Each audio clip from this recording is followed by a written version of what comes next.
And a bounding ball to third. Young will have to fire across his body and safe. The run scores. And Gonzalez goes down. And the first baseman Smith went down. Romy on his back. Hip to hip. And both of them crumbling. Red Sox have taken the lead 4-3. You knew that was going to be a challenging play for Young, trying to throw across his body on the move. He came in, knows Romy can run, and then you got, basically the first base footwork hasn't been great. Josh Smith, utility over there kind of out of position, but he stayed back on the throw because Josh came and made that throw, and then all of a sudden he's in the way, and Romy's going full speed who can run, and then we got a...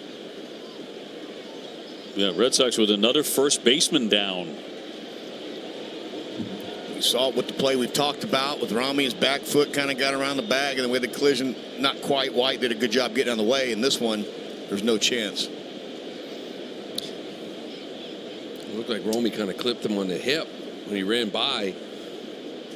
As you mentioned before, Romy's a big dude, and he can run. See this collision again. Tough play by Young. He knows he's got to get rid of it. Kind of backhand throwing on the run. Oof. His right foot is on top, unfortunately, of the bag, so that's just the inexperience of the footwork around the bag.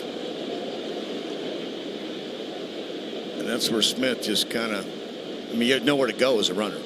Usually that right foot is in front of that first base. The good news for Smith is he is up and walking around. Yes. Romy is now in a seated position, being helped to his feet, and he's starting to walk. It's almost like his quad hit his. Yeah, you're right. It's Smith's hip. He's walking around. Yeah, that left quad hit him on the hip when he hit that base.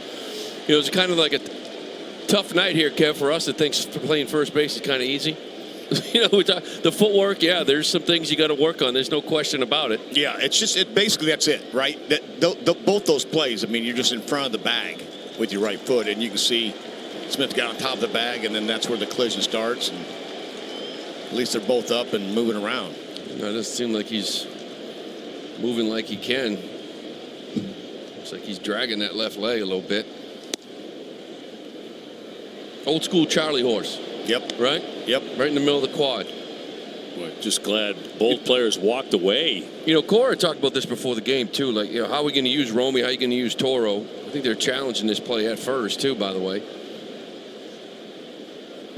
After review, the call on the field is overturned. The runner is out. Texas retains their challenge. So much collision there, just focusing on the collision itself. Wow. So that winds up out number 3.